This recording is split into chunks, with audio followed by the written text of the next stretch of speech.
पित्रे ब्रह्मोपदेष्ट्रे मे गुरवे दैवताय च प्राप्याय प्रापकायास्तु நம ஸ்ரீநிதயே நமஹ. அன்புள்ள விஜய் தொலைக்காட்சி நேயர்களே, உங்கள் அனைவருக்கும் என்னுடைய வணக்கங்கள் மற்றும் இனிய நல்வாழ்த்துக்கள். இப்பொழுது நாம் அன்னை லக்ஷ்மி தேவியின் 1000 திருநாமங்களிலே 971வது திருநாமத்தை அனுபவிக்கப் போகிறோம். அன்பர்களே, லக்ஷ்மி தேவி திருமாலுடைய மார்பிலே வீற்றிருக்கிறாள் என்று அடிக்கடி நாம் சொல்லிட்டு வரோம். திருமாலுக்கேற்ற மனைவி லக்ஷ்மி தேவி என்றால் அவள் மார்பிலே வீற்றிருப்பது எப்படி பாசிபிள் ஆகும்? எவ்வளோ சின்ன சைஸில் அங்கே மார்பில் இருக்கணும். இது உனக்கு ஒரு குழப்பத்தை உண்டாக்குறதுனார் நண்பர் ஒருத்தர். ஏதோ ஒரு ஃபோட்டோ மார்பில் வச்சுக்கலாம். சில பேர் மனைவியினுடைய ஃபோட்டோ பர்ஸில் வச்சுக்கிறாங்க, இதயத்து பக்கத்தில் வச்சுக்கிறாங்க. திருமால் இதயத்திலேயே மார்பில் லக்ஷ்மி வச்சுருக்காருன்னு ஃபிகரேட்டிவாக சொல்லலாம். ஆனால் மார்பில் லக்ஷ்மி இருக்காங்கிறது எப்படி? லக்ஷ்மியினுடைய முழு வடிவத்தோடு திருமாலுடைய மார்பிலே எப்படி அவளால் இருக்க முடியும்? தன்னுடைய சைஸை ரொம்ப குறுக்கிண்டு மைக்ரோ சைஸில் இருக்கணும். அப்படி தான் கோயிலில் பார்க்குறோம். 6 அடி பெருமாள் இருந்தார்னா மார்பில் லக்ஷ்மி ஒரு 1/2 அடி அப்படி காமிக்கிறாங்க. இது எப்படி பாசிபிள் அப்படின்னு ஒரு குழப்பம். இன்னொரு குழப்பம், லக்ஷ்மி தேவி சீதையா அவதரித்த பொழுது ராவணனுடைய சிறைச்சாலையில் 10 மாதம் இருந்தாள். அந்த 10 மாதமும் லக்ஷ்மி தேவி என்னதே உண்டா, உணவு எதுவும் அருந்தலை. ராவணன் கொடுத்த உணவை ஸ்வீகரிக்க இஷ்டப்படலை. ஆனால் 10 மாதம் ஒன்றுமே சாப்பிடாமல் அன்னை எப்படி இருந்தாள்?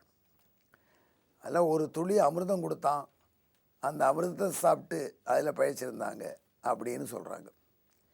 இப்போது அவ்வளோ பெரிய தன் உருவத்தை அவள் எப்படி சுருக்கி கொண்டு நாராயணனுடைய இதயத்திலே மார்பிலே இடம்பெறுகிறாள்? இது ஒரு ஆச்சரியம். 10 மாதம் ஒன்றுமே உண்ணாமல் எப்படி ராவணனுடைய சிறைச்சாலையில் இருந்தாள்? இது ஒரு அதிசயம். ஒரு ஸ்பூன் அமிர்தத்தை மட்டும் சாப்பிட்டுட்டு 10 மாதம் அப்படி ஒன்றுமே சாப்பிடாமல் இருந்தாங்கன்னு சொன்னால் அதுவும் அதிசயம்தான். அதை விட அதிசயமாக இருக்குது இன்னொன்று. நெருப்பில் குளித்தா லக்ஷ்மி தேவியாகிய சீதை, அவள் தீ பாய்ந்தாள். ஆனால் தீ அவளை வேக வைக்கலை, சுடலை. தீ அவளுக்கு ஐஸ் மாதிரி இருந்தது. ஆஞ்சநேயர் வாலில் அரக்கர்கள் நெருப்பு வச்ச பொழுதும் அவர்களுக்காக அன்னை சீதாதேவி அக்னி பகவானை சரணமடைந்தாள். அக்னியே, நீ சீதமாக குளிர்ச்சியாக இருக்கணும்னு. எங்கேயாவது நெருப்பு பனியாக இருக்குமா? நெருப்பை பனியாக்கினாள் அன்னை. இது ஒரு அதிசயம். ஆக இத்தனை அதிசயங்கள் அன்னை லக்ஷ்மி தேவியிடம் இருந்தது. இதெல்லாம் அதிசயம் இல்லை சார். நம்மை போல மாபெரும் பாவிகளை எம்பெருமான் நாராயணன் நாதமுனிகளுக்கு என்ன மோட்சம் கொடுக்குறாரோ, நாதமுனிகள் தெரியுமா?